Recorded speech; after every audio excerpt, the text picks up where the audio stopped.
J'aimerais que ce soir nous abordions ces quelques jours que nous allons passer ensemble par une réflexion sur le Dieu qui parle. Dieu parle. Et j'aimerais que nous fassions deux lectures. La première dans le livre d'Ésaïe, du prophète Ésaïe, chapitre 50, et au verset 4. Ésaïe 50 et verset 4. Le Seigneur l'Éternel m'a donné le langage des disciples pour que je sache soutenir par la parole celui qui est fatigué. Il éveille chaque matin, il éveille mon oreille pour que j'écoute à la manière des disciples. Et le deuxième texte se trouve dans le livre de l'Exode, au chapitre 32,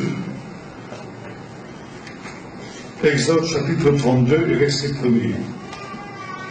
Le peuple vit que Moïse tardait de descendre de la montagne, alors le peuple s'assembla autour d'Aaron et lui dit, « Lève-toi, fais-nous un Dieu qui marche devant nous.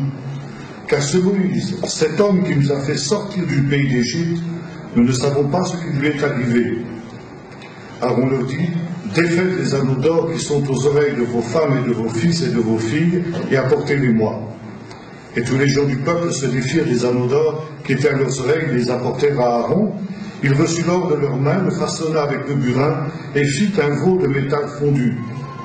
Puis il dit, « Israël, voici ton Dieu qui t'a fait monter du pays d'Égypte. » Lorsqu'Aaron vit cela, il bâtit un autel devant lui et il s'écria, « Demain il y aura une fête en l'honneur de l'Éternel. » Le lendemain, ils se levèrent le bon matin, ils offrirent des holocaustes et présentèrent des sacrifices de communion. Le peuple s'assit pour manger et pour boire, puis ils se levèrent pour se divertir. Il y a nombre d'années de cela, quand j'étais à Jérusalem, mon professeur de Nouveau Testament, qui était un juif pieux, avait eu cette réflexion. Le drame de l'Église, c'est qu'elle ne s'intéresse pas à Jésus. C'était quelque chose qui était paradoxal. Parce que bien sûr, la raison d'être de l'Église, c'est Jésus.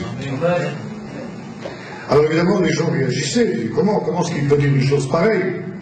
Ils disaient, oui. Les chrétiens s'intéressent à Jésus pour ce que Jésus peut leur apporter.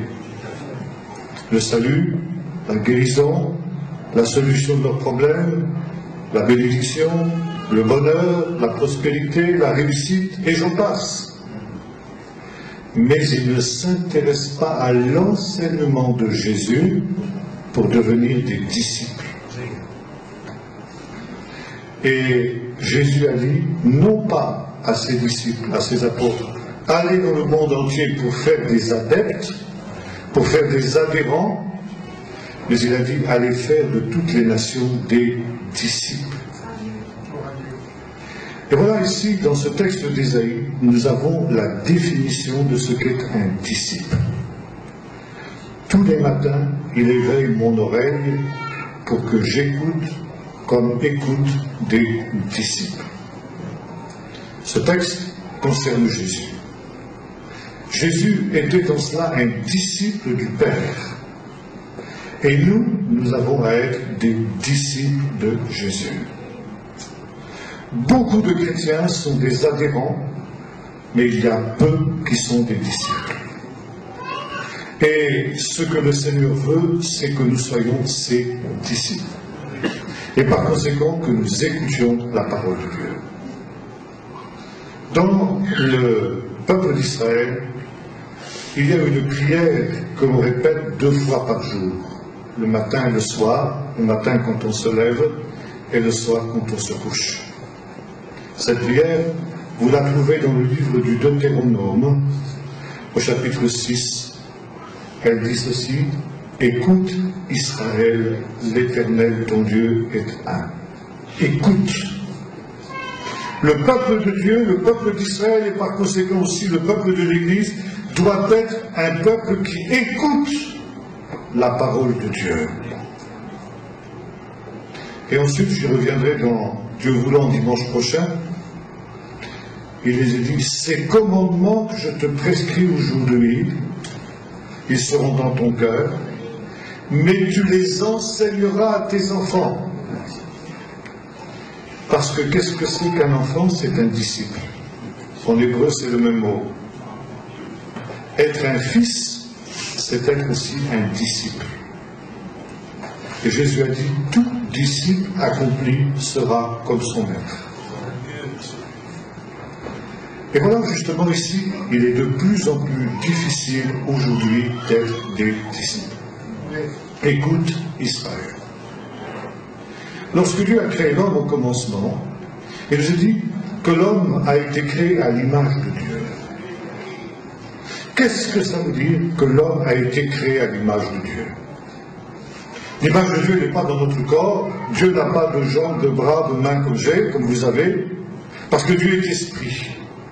Et il n'a pas de corps, comme nous avons un corps. Alors comment pouvons-nous dire que nous sommes l'image de Dieu? Ça, c'est Jean qui nous dit ça. Il dit au commencement était la parole, et la parole était avec Dieu, et la parole était Dieu.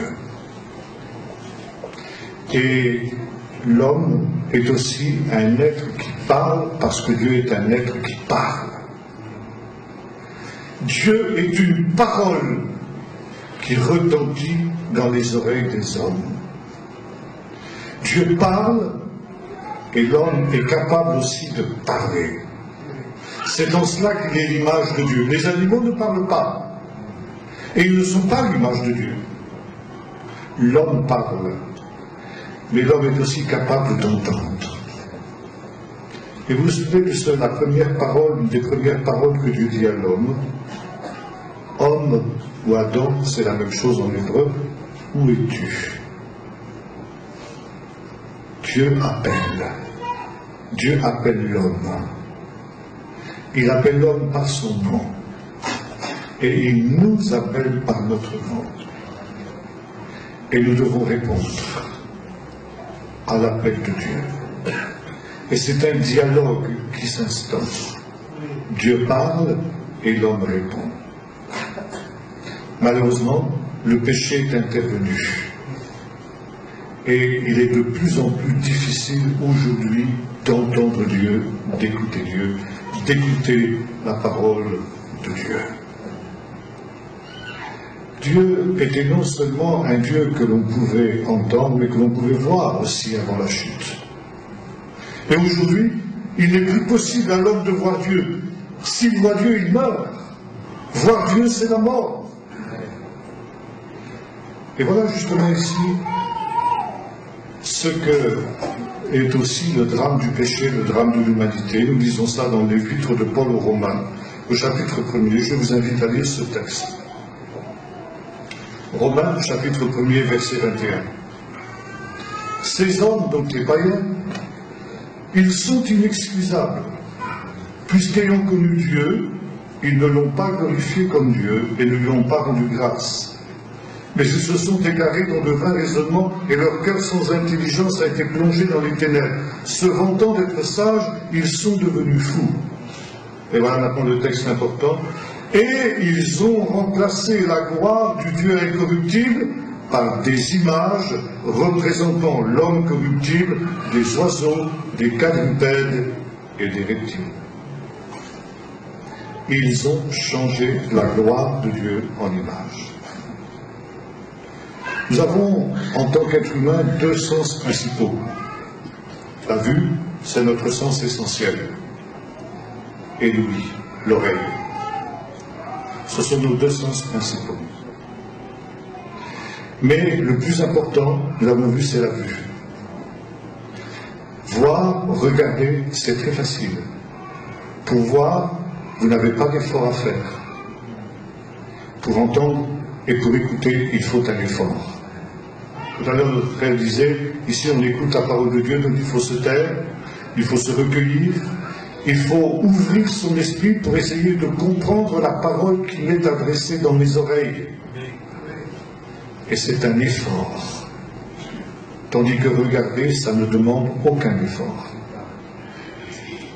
Et c'est pourquoi l'homme a toujours cherché à voir. Et dès la chute, dès le péché, l'homme a essayé de représenter Dieu et les dieux par des images, des idoles, des statues, des choses que l'on puisse voir. Et la grande différence justement entre le Dieu véritable, le Dieu vivant, le Dieu d'Israël et les idoles, c'est que les idoles, vous pouvez les voir, mais vous ne pouvez pas les entendre. Parce qu'elles ont une bouche, elles ne parlent pas. Dieu est un Dieu que vous ne pouvez pas voir, mais il parle et vous pouvez l'entendre. C'est toute la différence entre le Dieu vivant et le Dieu et les idoles, les faux dieux, les dieux de mensonges. Et alors, voyez-vous, le péché d'Israël, comme nous disons la Bible, c'est qu'il a toujours été attiré par les idoles. Et il a fallu toujours que les prophètes lui disent « Toi, tu es un peuple saint, et un peuple qui est appelé à écouter. Écoute Israël !» C'est pourquoi encore aujourd'hui le peuple d'Israël répète cette parole 2 fois par jour, parce que c'est l'essentiel de sa vocation. Être à l'écoute de Dieu. Quand je m'éveille tous les matins, il éveille mon oreille pour que j'écoute comme écoute des disciples. Mais c'est tellement plus facile de voir. Et quand nous voyons quelque chose, c'est rassurant. Vous savez, être dans le noir, c'est effrayant. Quand nous ne voyons pas dans le noir et que nous distinguons vaguement des formes, c'est effrayant. Et quand il y a de la lumière, on voit clair, alors maintenant on est rassuré. Un Dieu qu'on ne voit pas, c'est très difficile. Et c'est pourquoi on cherche toujours à voir. Et nous avons lu tout à l'heure ce qui s'est passé dans le désert quand Moïse est parti sur la montagne. Juste avant cela, Dieu était descendu sur la montagne du Sinaï et il avait parlé au peuple. Et là, il avait donné 10 paroles. On appelle ça les 10 commandements. C'est pas tout à fait juste parce qu'en fait, il n'y a que 9 commandements. C'est plus juste de dire les 10 paroles. Et ces paroles, c'était sur la montagne, il y avait un bruit formidable sur cette montagne, le tonnerre qui retentissait, le son du chauffard, de la trompette, la corne de bélier, et en même temps la voix de Dieu qui retentissait et qui a prononcé à haute et intelligible de voix les 10 paroles. Le peuple tout entier a été capable d'entendre avec ses oreilles la voix de Dieu qui prononçait ces paroles. Je suis l'Éternel ton Dieu qui t'a fait sortir du pays d'Égypte, etc.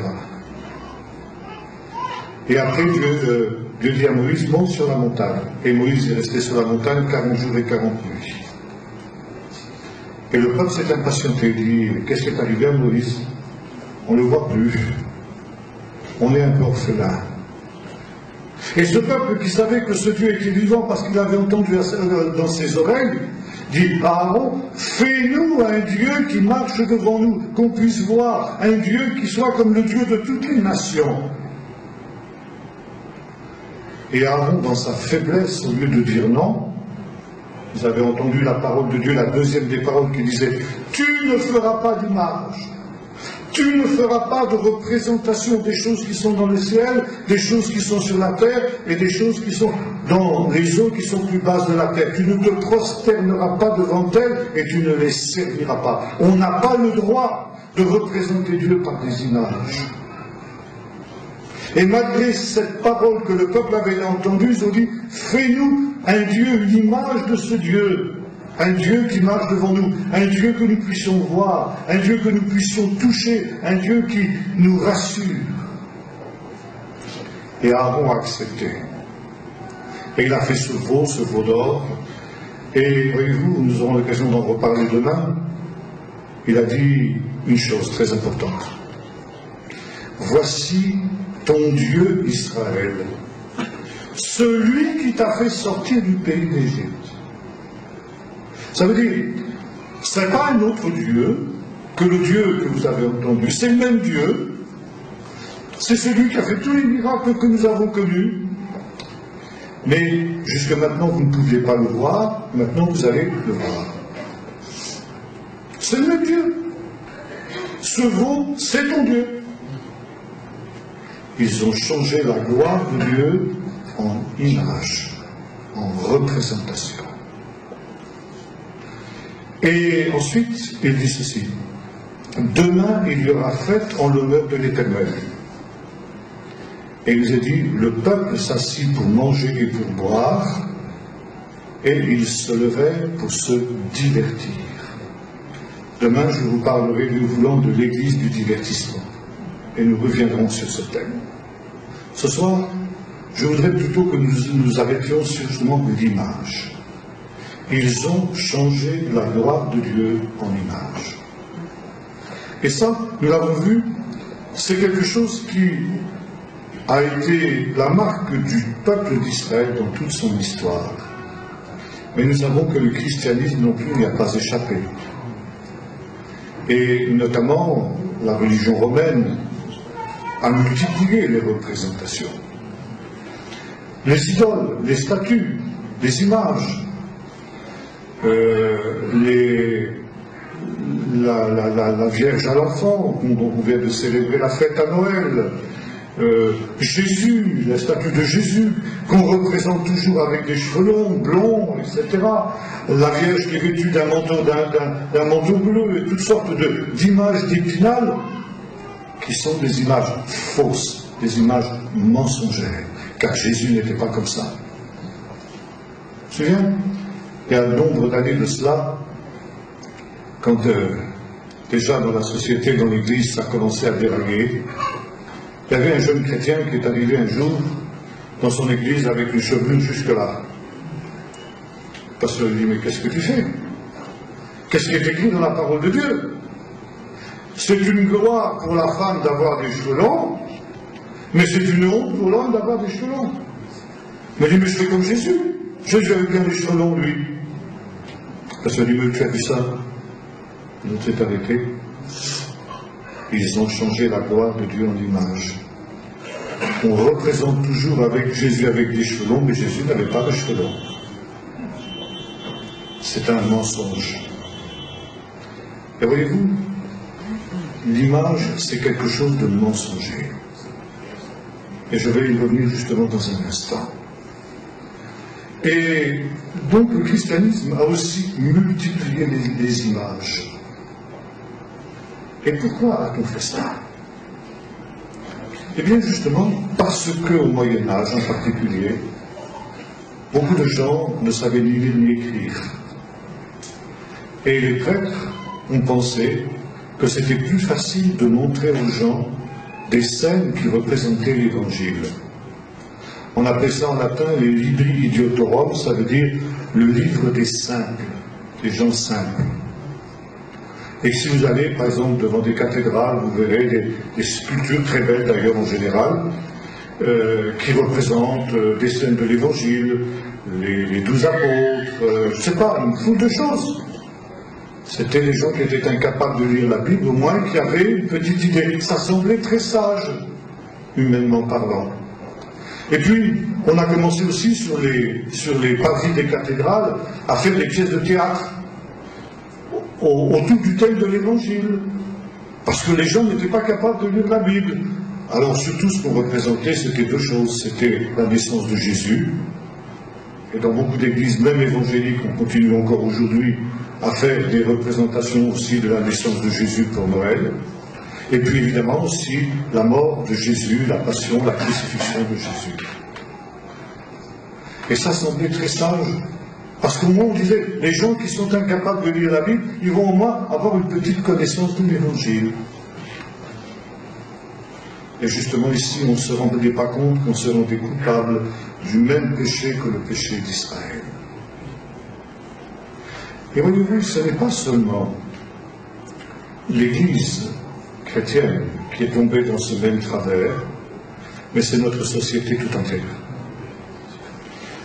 C'est un grand homme de Dieu qui est disparu maintenant depuis de nombreuses années, s'appelle le professeur Jacques Ellul, qui a dit ceci: nous vivons aujourd'hui, depuis plusieurs dizaines d'années maintenant, une des plus grandes mutations, une des plus grandes transformations de l'homme depuis ses origines, depuis le début de son histoire.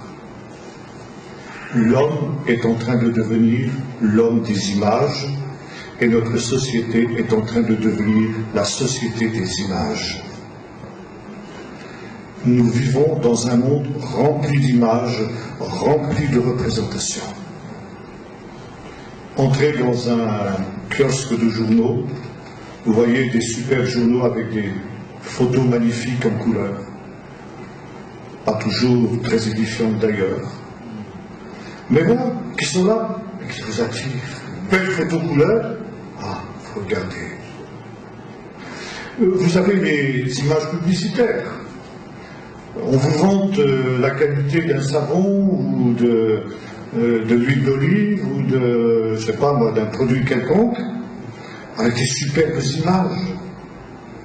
Et automatiquement, vous allez regarder. Même si vous n'avez pas envie de regarder, vous êtes attiré par cette image. L'image est quelque chose qui attire parce qu'encore une fois, l'œil, la vue, c'est le sens premier chez l'homme. Et ceux qui veulent manipuler l'homme pour vous contraindre à acheter ce savon ou pour acheter ce produit, ils savent ça.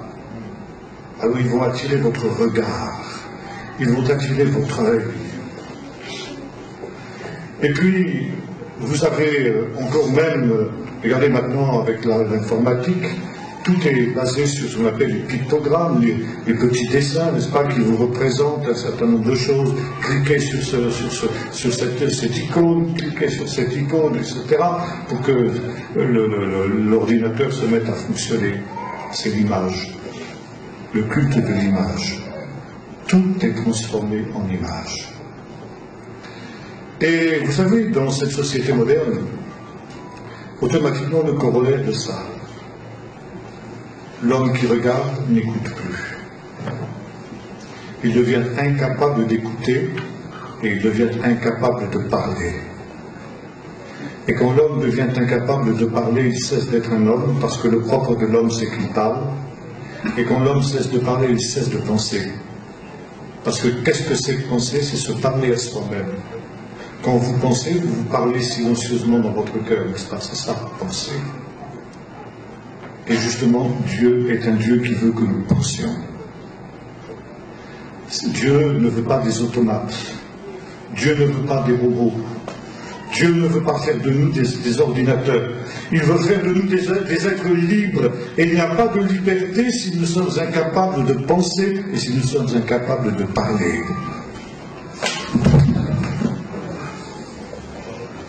Or, nous voyons se mettre en place devant nous aujourd'hui le monde de l'Antichrist. L'Antichrist, c'est quoi? L'esprit d'Antichrist, c'est quoi? L'Antichrist, c'est justement le conditionnement, l'incapacité de penser. Emmener les hommes à marcher au pas cadencé sur des slogans, sur des stimuli, sans qu'on réfléchisse, vous faire perdre votre liberté. Or, Paul nous dira, c'est pour la liberté que vous avez été rachetés par le Seigneur. Ne devenez pas esclaves des hommes. Or, le diable, par cet esprit de l'Antéchrist, cet esprit diabolique qui agit dans notre monde, est en train de faire de nous des robots, est en train de faire de nous des gens conditionnés, est en train de faire de nous des esclaves. Et voyez-vous, cet esclavage, ce n'est pas comme l'esclavage de l'Égypte. Quand les Israélites étaient en Égypte, ils souffraient de cet esclavage, parce qu'ils savaient qu'ils étaient esclaves, et ils en souffraient.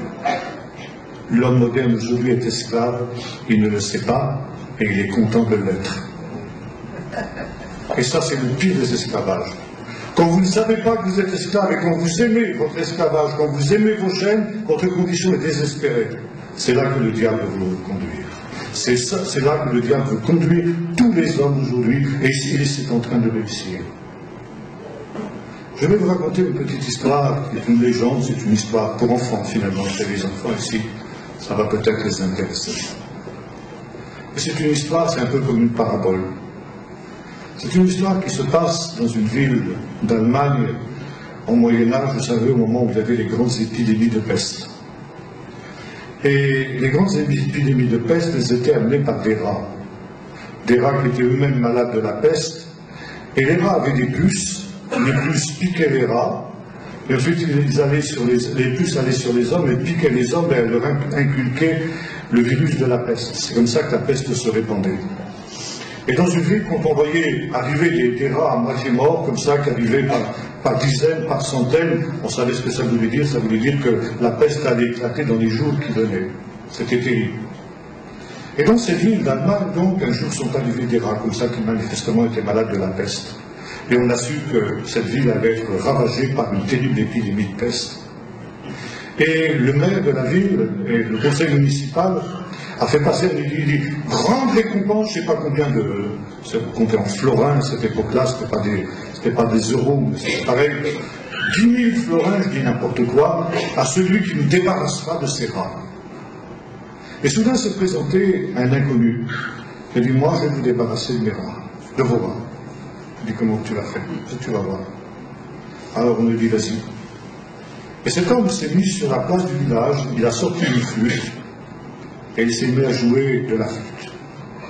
Un air tellement enjôleur, tellement séduisant, tellement extraordinaire, tellement envoûtant, que les rats sont sortis de leur repère et se sont rassemblés autour du joueur de flûte. Ils étaient subjugués, ils étaient fascinés, ils étaient hallucinés par cette musique surnaturelle qui sortait de la flûte de ce joueur de flûte. Et quand le joueur de flûte a été certain que tous les rats étaient là, il s'est mis en marche tranquillement, tout en continuant à jouer de la flûte. Et les rats l'ont suivi, toujours fascinés qu'ils étaient par la musique. Et le joueur de flûte s'est avancé vers la rivière, il est rentré dans la rivière. Et les rats sont rentrés dans la rivière et ils ont tous été noyés. Et c'est ainsi que la ville a été délivrée de ces rats. Alors le joueur de flûte est retourné vers le conseil municipal. Il a dit, maintenant payez-moi ce que vous m'avez promis. Et ils ont dit, non, on n'a pas d'argent, de toute façon, non, et puis finalement, ces rats se sont noyés, tu n'y étais peut-être pas pour quelque chose, etc. Bon, ils ont refusé. Je leur ai dit, ah mais c'est comme ça, vous allez voir. Il est retourné sur la place du village, il a repris sa flûte, et il s'est mis à jouer un autre air, tout aussi envoûtant, tout aussi époustouflant et tout aussi séduisant. Et cette fois-ci, ce sont tous les jeunes gens et les jeunes filles du village qui se sont assemblés autour du joueur de flûte. Et quand tous les jeunes gens et les jeunes filles ont été rassemblés autour du joueur de flûte, il a fait comme avec les rats. Tout en continuant à jouer de la flûte, il s'est mis en route vers la rivière. Il est rentré dans la rivière, les jeunes gens et les jeunes filles sont rentrés derrière lui, et comme les rats, ils ont tous été noyés. Et la légende dit, ce joueur de flûte, c'était le diable. Est-ce que vous avez compris? Le diable cherche à nous fasciner, pour que nous ne réfléchissions pas, pour que nous puissions justement suivre ses volontés sans même s'en rendre compte, parce qu'on est halluciné, parce qu'on est fasciné, parce qu'on est lié, parce qu'on est esclave. Et le but, c'est de nous perdre, comme ce joueur de flûte voulait perdre tous ces jeunes gens et ces jeunes filles, et notamment pour les jeunes, c'est aussi quelque chose qui parle, ça, cette légende. Alors je reviens maintenant, comment le diable s'y prend-il pour nous fasciner, pour fasciner cette génération? C'est le professeur Jacques Ellul que j'ai cité tout à l'heure qui disait « L'homme moderne est un homme halluciné, fasciné, séduit ». Paul aussi nous parle de cela. Dans la deuxième épître aux Thessaloniciens, il nous dit, il parle des ruses et des moyens de séduction. Or, aujourd'hui, le diable, grâce au progrès technique, a une palette extraordinaire de moyens de séduction. Regardez, un jeune enfant, moi je me souviens que je ne suis pas du tout un adepte de l'ordinateur, mais je me souviens quand mes petits-enfants étaient encore jeunes à l'école maternelle, je suis allé un jour les chercher à l'école maternelle, et j'ai vu un de mes petits-fils qui était installé devant un ordinateur, et il était en train de pianoter sur cet ordinateur. Et je voyais que cet engin le fascinait, je voyais que cet engin était quelque chose qui avait un impact puissant sur lui. Et aujourd'hui, vous avez des intoxiqués de l'ordinateur, vous avez des intoxiqués de l'Internet, vous avez des gens qui passent des nuits entières devant leur Internet pour communiquer avec un correspondant en Australie ou en Afrique du Sud ou en Amérique, etc. C'est une véritable fascination. Ils vivent dans un autre monde, un monde totalement imaginaire. C'est lui, comme ces jeunes gens par ce joueur de flûte merveilleux dont nous parlions tout à l'heure. Le téléphone portable. Ça aussi, maintenant, les jeunes, dès le plus jeune âge, ont le téléphone portable, avec des petits jeux électroniques dessus en plus. On peut communiquer avec les copains tout à l'heure, même dans les écoles, maintenant, les professeurs ne s'en sortent plus, parce que pendant les cours, au lieu d'écouter le professeur qui fait le cours, les jeunes sont en train de communiquer avec le téléphone portable. On ne peut pas ramasser tous les téléphones portables, et les professeurs baissent les bras, et on est en train de faire une génération d'illettrés, pardonnez-moi l'expression, d'imbéciles, parce qu'ils sont incapables d'écouter, ils les ont tout à l'heure. Écoutez ça.